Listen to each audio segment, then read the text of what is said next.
दोस्तों इस वीडियो की डिमांड काफी दिन से लोग कर रहे थे, कमेंट में लिख रहे थे कि सर हमें एक ऐसी पर्टिकुलर एक वीडियो बना के दे दो जिससे क्या हो कि हमारा जो पार्टी का स्टेटमेंट है वो अलग शीट पर निकल के ऑटोमेटिकली आ जाए। यानी कि मान लीजिए हमारा एक शीट में बहुत सारा डेटा है, अलग अलग पार्टियों का नाम है, कितना अमाउंट हमने उसको सेल किया है, पेमेंट आई है, बहुत सारी चीजें हैं, ठीक है। अब हम ये चाह रहे हैं उन सभी नामों में से एक पर्टिकुलर एक नाम हम जो भी वहां पर डालें, दूसरी शीट में उसका स्टेटमेंट ऑटोमेटिकली निकल कर आ जाए। तो ये कैसे हो सकता है, तो इसमें मैं आपको सिखाने वाला हूं। इस वीडियो में बहुत ही काम की वीडियो है, इसमें मैं आपको फंक्शन बनाना सिखाऊंगा एक बेसिकली, ठीक है ना। तो अगर आप ये जानना चाहते हैं, सीखना चाहते हैं, जो भी लोग कंपनी में काम करते हैं ना, सभी को ये वीडियो देखनी चाहिए, बहुत ही उनके लिए हेल्प होने वाली है, ठीक है। तो चलिए हम टॉपिक को शुरू करते हैं और यहाँ पर मैं आपको दिखा देता हूँ, पहले डेमो करके दिखाता हूँ कैसे क्या चीज मैं आपको सिखाने वाला हूँ। देखो यहाँ पर मैंने कुछ डेटा लिया है, डमी डेटा लिया है कंपनी का, और यहाँ पर मैंने लिखा है लेजर, ये शीट है लेजर के नाम से। देखो यहाँ पर कंपनी का नाम वो आएगा जो भी आप जिसका स्टेटमेंट देखना चाहते हैं, यहाँ लिखा हुआ है स्टेटमेंट, और ये उस पार्टी का स्टेटमेंट आ गया। अब मान लीजिए मुझे इसको चेंज करना है, देखो यहाँ पर क्लिक किया, अब मैं ये वाली पार्टी का स्टेटमेंट लेना चाह रहा हूँ, यहाँ मैंने क्लिक किया, नाम बदल दिया, यहाँ शो स्टेटमेंट जैसे करूंगा तो उस पार्टी का जो स्टेटमेंट है वो अपडेट हो जाएगा। देखो क्लिक किया तो देखो जो नाम यहाँ डाला था वो उसी पार्टी की जो एंट्रियां हैं ऑटोमेटिकली उठकर इस वाली शीट में आ चुकी है। अब मैं इसको चेंज करता हूँ, दूसरी पार्टी लेता हूँ ये वाली, और शो स्टेटमेंट, तो इस पार्टी की स्टेटमेंट देखो यहाँ पर अपडेट हो गई है, ठीक है ना। जो भी पार्टी में चेंज करूंगा उसी पार्टी की स्टेटमेंट जो है अपडेट होती रहेगी, और ये आप सिंपली कंट्रोल पी करके प्रिंट निकाल के या पीडीएफ बना के अपनी पार्टी को सेंड कर सकते हैं। क्योंकि एक्सेल में इस तरह का फंक्शन नहीं है एक पार्टी का स्टेटमेंट अलग से निकल के आ जाए, तो हमें इसको बनाना पड़ता है। अब कैसे बनाना है इस वीडियो को आप लास्ट तक देखिएगा, अगर आप वीडियो को बीच में स्किप करेंगे तो आपके समझ में नहीं आएगा, ठीक है। अच्छा, आगे बढ़ने से पहले मैं आपको बता दूं कि एक मेरा फेसबुक पर पेज है, अगर आप फेसबुक पर अवेलेबल हैं तो इस पेज को जरूर फॉलो करिएगा, इसमें भी मैं काफी इंपॉर्टेंट चीजें शेयर करता रहता हूं, ठीक है। इसका लिंक मैंने नीचे डिस्क्रिप्शन में दे दिया है, और अगर आप यूट्यूब चैनल पर नए हैं तो सब्सक्राइब कर लेना और बेल आइकन को भी प्रेस कर लेना इसी तरह की और भी इंपॉर्टेंट वीडियोस देखने के लिए। चलिए टॉपिक पर वापस आते हैं और शुरू करते हैं आज का ये वीडियो।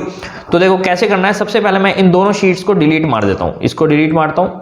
मैं आपको जीरो से एकदम सिखाऊंगा कैसे इसको आपको बनाना है। केवल मैंने एक शीट ली है जो सेल्स के नाम से है, यहाँ पर डेटा समझा देता हूँ। डेट ले लिया है मैंने, नेम ऑफ पार्टी ले लिया है, डिस्क्रिप्शन ले लिया है, और यहाँ पर सेल्स का अमाउंट ले लिया है। आपका डेबिट हो सकता है, क्रेडिट हो सकता है, ऐसे और चीजें हो सकती हैं, और कॉलम आप बढ़ा लेना जितने भी आपके कॉलम है, जितना भी आपका डेटा है। अब चलिए मैं एक नई शीट ले लेता हूँ, यहाँ पर मैं उसका स्टेटमेंट के नाम से नाम रख लेता हूँ, STATEM स्टेटमेंट, ठीक है। अब यहाँ पर मुझे जो जो चीज चाहिए वो यहाँ पर मुझे पहले डालनी है। तो यहाँ पर मैं सबसे पहले ये वाली हेडिंग ही कॉपी करूंगा, क्योंकि मुझे यही हेडिंग चाहिए, वहां पे कॉपी करूंगा, कंट्रोल C और यहाँ पर कंट्रोल V, कुछ लाइन के बाद ले लेते हैं और इसको हम एक्सपेंड कर लेते हैं। पूरा स्टार्टिंग से सिखा रहा हूं ताकि आपके प्रॉपर समझ में आ जाए। इसके बाद हमें एक हेडिंग चाहिए ऊपर पार्टी का नाम, तो हम इसको मर्ज करेंगे, ये मर्ज किया मैंने, और यहाँ पर हम वो पार्टी का नाम लेके आएंगे। अभी वो हम कैसे लाएंगे वो भी मैं आपको बताता हूँ, ऑटोमेटिकली आएगा। इसके बाद हम इसको भी मर्ज कर लेते हैं और यहाँ पर हम लिख लेते हैं स्टेटमेंट, इसको बोल्ड करते हैं, थोड़ा बड़ा कर लेते हैं, और कंट्रोल U, अंडरलाइन हो गई। एक काम और कर लेते हैं, व्यू में जाके ना ग्रिड लाइन को हाइड कर लेते हैं, तो पूरा प्लेन पेज आपको मिल जाएगा, यहाँ पे थोड़ा और अच्छा लगने लगेगा ये, ठीक है। अब हमें पार्टी का नाम चाहिए, तो देखो पार्टी का नाम के लिए आपको क्या करना पड़ेगा। अब यहाँ पर क्योंकि पार्टी के नाम रिपीट है, आप देखो कि जैसे ये पार्टी का नाम रिपीट है, क्योंकि मल्टीपल एंट्री होती है एक पार्टी की, तो अब हमें इनको यूनिक बनाना पड़ेगा। पहले इसको हम कॉपी करेंगे पूरे डेटा को, कंट्रोल C, और एक नई शीट में आप जाना, नई शीट में जाके यहाँ पे आप कहीं पे भी पेस्ट कर देना, कंट्रोल V। तो यहाँ पर केवल पार्टी के नाम आ गए। अब हम इसमें से डुप्लीकेट एंट्री को रिमूव कर देंगे, डेटा में जाएंगे और यहाँ पर जाएंगे रिमूव डुप्लीकेट्स में, और इसको कर देंगे ओके। तो जितनी भी हमारी एंट्री डुप्लीकेट थी वो रिमूव हो गई है। अब केवल एक बार जो है पार्टी का नाम आया, हर एक पार्टी का नाम एक बार आ चुका है। अब हम इसको डेटा वैलिडेशन की हेल्प से उठा लेंगे। तो यहाँ पर हम टॉप पर जाएंगे, मैं इसकी फॉर्मेटिंग कॉपी कर लेता हूँ, नीचे वाले की कॉपी किया और यहाँ पर पेस्ट, ठीक है। अब इसको किया डिलीट। डेटा में जाना, आप डेटा वैलिडेशन में जाना, यहाँ पर आप क्लिक करके यहाँ पर जाना लिस्ट के अंदर, ठीक है। दोबारा आपको बता देता हूँ, डेटा वैलिडेशन में आप जाएंगे, यहाँ डेटा वैलिडेशन, और यहाँ पर आप जाएंगे लिस्ट में, और यहाँ सोर्स में आप जाकर यहाँ क्लिक करके शीट, अगली शीट में चले जाना जहां पर हमने पार्टी के नाम निकाले थे। तो यहाँ पर आप इन सभी पार्टियों के नाम जो है सेलेक्ट कर लेना। हेडिंग लेना चाहो तो ले सकते हो, नहीं लेना चाहो तब भी कोई प्रॉब्लम नहीं है। ओके कर देते हैं, और अब हमारे जो नाम है पार्टी के यहाँ पर आ चुके हैं। ये देखो, इसकी अंडरलाइन हटा लेते हैं, कंट्रोल U ऊपर वाले की, और कलर फॉन्ट वगैरह चेंज करना चाहो इसको मैं थोड़ा छोटा कर लेता हूँ, ठीक है ना। तो थोड़ा डिजाइनिंग वगैरह आप अपने हिसाब से कर लेना। अब आपको एक प्रॉब्लम आ सकती है, जो लोग एक्सेल का पुराना वर्जन यूज कर रहे हैं ना 2007, उसमें डेटा वैलिडेशन जब हम लगाते हैं ये लिस्ट लाने के लिए, तो दूसरी शीट पर ये काम नहीं करता है पुराने वाले में, नए वाले में तो कर जाता है। तो इसके लिए आप मेरी एक वीडियो देखिएगा, ये वाली वीडियो है, इसमें मैंने बताया कि 2007 में ये कैसे अप्लाई करना है अगर आप 2007 वर्जन यूज करते हैं, ठीक है।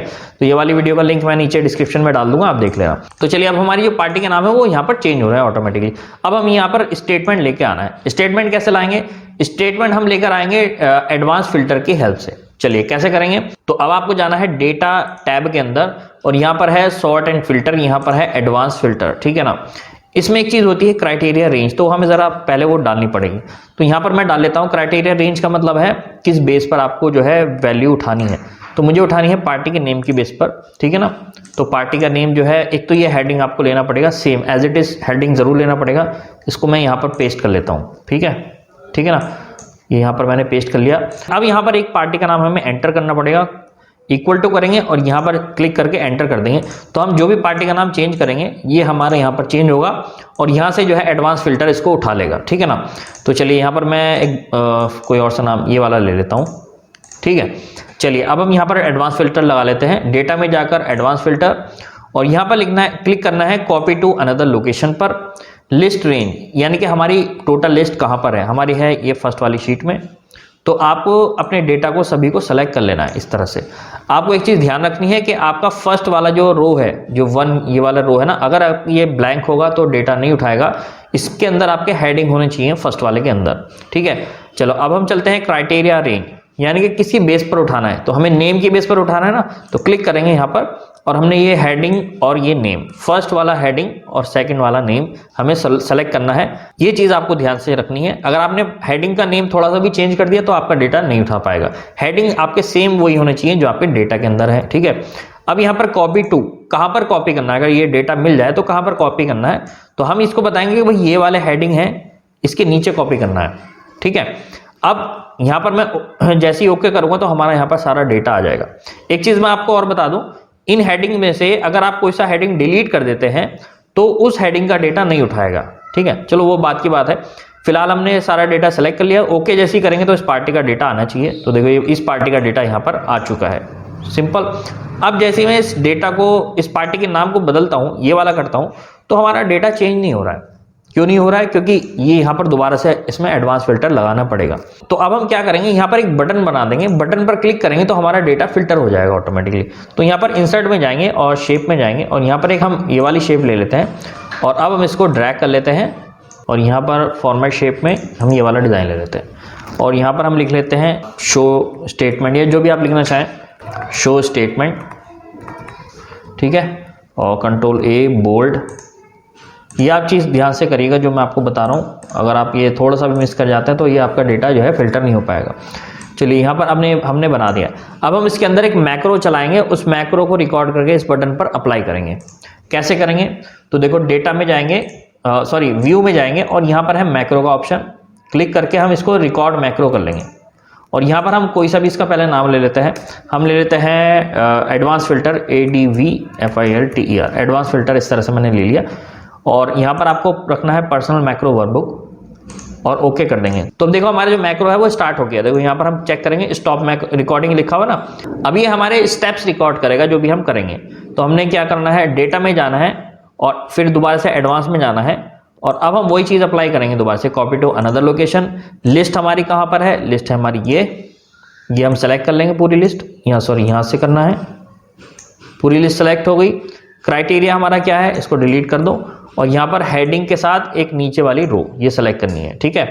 क्राइटेरिया हो गया। अब कॉपी टू कहाँ पर करना है कॉपी, इसको डिलीट करके आप दे दो भाई मुझे यहाँ पर कॉपी करना है। केवल हेडिंग आपको सेलेक्ट करना है, ये डेटा अपने आप नीचे डाल देगा। अब मैं इसको कर देता हूँ ओके। अब देखो स्टेटमेंट शो हो गई है, लेकिन अभी हमारी मैक्रो की रिकॉर्डिंग चल रही है।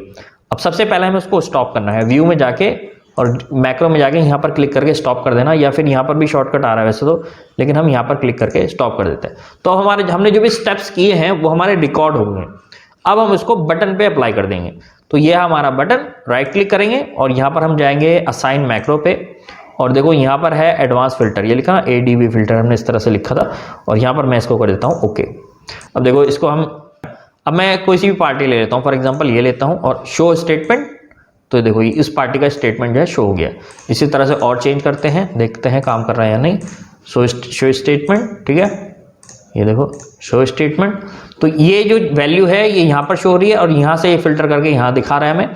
तो हम इसको क्या करेंगे, या तो हाइड कर देंगे या फिर इसको आगे ले जाएंगे। तो राइट क्लिक करके इसको हाइड कर दो ताकि ये कहीं दिखाई ना दे, ठीक है ना। अब एक चीज़ और है, अब हम इसका प्रिंट प्रीव्यू देखते हैं कि किस टाइप से शो कर रहा है, क्योंकि हमें प्रिंट के हिसाब से इसको एडजस्ट करना है। तो कंट्रोल के साथ F2 प्रिंट प्रीव्यू आ जाएगा। देखो प्रिंट प्रीव्यू अभी ठीक नहीं आ रहा, तो पहले हम इसको एडजस्ट कर लेते हैं। देखो मार्जिन में जाके यहाँ पर क्लिक करेंगे, मार्जिन आ जाएंगे और इन मार्जिन को थोड़ा जूम कर लेता हूँ। पहले मैं यहाँ क्लिक करके जूम हो गया। अब इस मार्जिन को सबसे पहले राइट करना है, इसको यहाँ लेफ्ट कर लेना है, इसको टॉप कर लेना है, ठीक है। प्रिंटिंग की सेटिंग आपको बता रहा हूँ, PDF वगैरह जो भी आपको निकालना होगा। हाँ, इसको A4 रखना है अपना, जो भी आपका पेपर साइज़ है, क्योंकि मैक्सिमम कंपनी में जो है A4 साइज़ होता है, ठीक है। अब हमने ये सेटिंग कर ली है। अब हम चलते हैं अपने एक्सेल पे और यहाँ पर हम इस बटन पर क्लिक करेंगे, पेज ब्रेक प्रीव्यू पर, इसको क्लिक कर देना। और अब आपको क्या करना है, अब आपको ये सारी चीज़ें जो है ना, ये इसको ड्रैग करके जहाँ तक का भी आपका स्टेटमेंट है वहाँ पर इसको छोड़ देना है। ये कर दिया। एक लाइन आपको यहाँ पर मिलेगी, इसको यहाँ पर इस तरह से एडजस्ट कर लेना। ये वाली लाइन को भी यहाँ पर एडजस्ट कर लेना। तो आपका जो है डेटा ये वाला एक पेज पे आएगा, कंट्रोल F2। तो आप देख सकते हैं आपका जो स्टेटमेंट है वो यहाँ पर एक पेज पर आ गया। अभी हमने क्योंकि यहाँ पर एक कॉलम दे रखा है ये वाला, इसको हम छोटा कर लेते हैं। ये देखो अब बिल्कुल सही आएगा सेंटर में, कंट्रोल F2। और अब हमारा स्टेटमेंट जो है पार्टी का सेंटर में आ गया। अब इसको हम यहाँ क्लिक कर लेते हैं और अब हम जैसे ही फिल्टर करेंगे ये वाली पार्टी शो स्टेटमेंट, तो हमारी पार्टी का मैं बड़ा वाला ले लेता हूँ कोई, और ये है हमारा एक, इसमें ज़्यादा एंट्रियाँ हैं। और कंट्रोल F2 करके अब हम इसका प्रिंट प्रीव्यू देख लेते हैं। तो देखो बिल्कुल सही आ रहा है, ये देखो। अब जो मेरे नए सब्सक्राइबर हैं उनको बता देता हूं कि मेरा एक एडवांस एक्सेल कोर्स है जिसके अंदर मैंने बेसिक से एडवांस तक एक्सेल को कवर किया है with MIS report and dashboard report, ठीक है ना। तो अगर आपको एक्सेल को डीपली सीखना है तरीके से, इसी तरह की और टिप्स एंड ट्रिक्स सीखनी है, तो इस कोर्स को आप ज्वाइन कर सकते हैं।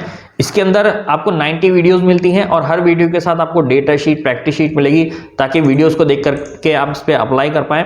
तो सारी डिटेल मैंने यहाँ पर डाल दी है वेबसाइट पर, आप जाकर डिस्क्रिप्शन में चेक कर सकते हैं या फिर व्हाट्सएप करके भी आप पूछ सकते हैं आपका जो भी क्वेश्चन है कोर्स के बारे में, ठीक है ना। और अगर आपकी प्रोफाइल फेसबुक पर भी है तो फेसबुक के पेज को भी फॉलो करिएगा, आपको बहुत यहाँ पर काम की चीज़ें मिलेंगी, ठीक है ना। वीडियो हेल्पफुल लगी तो लाइक कर देना, चैनल पर नए हैं तो सब्सक्राइब कर लेना और मिलता है आपसे नेक्स्ट वीडियो में। तब तक के लिए take care and good bye.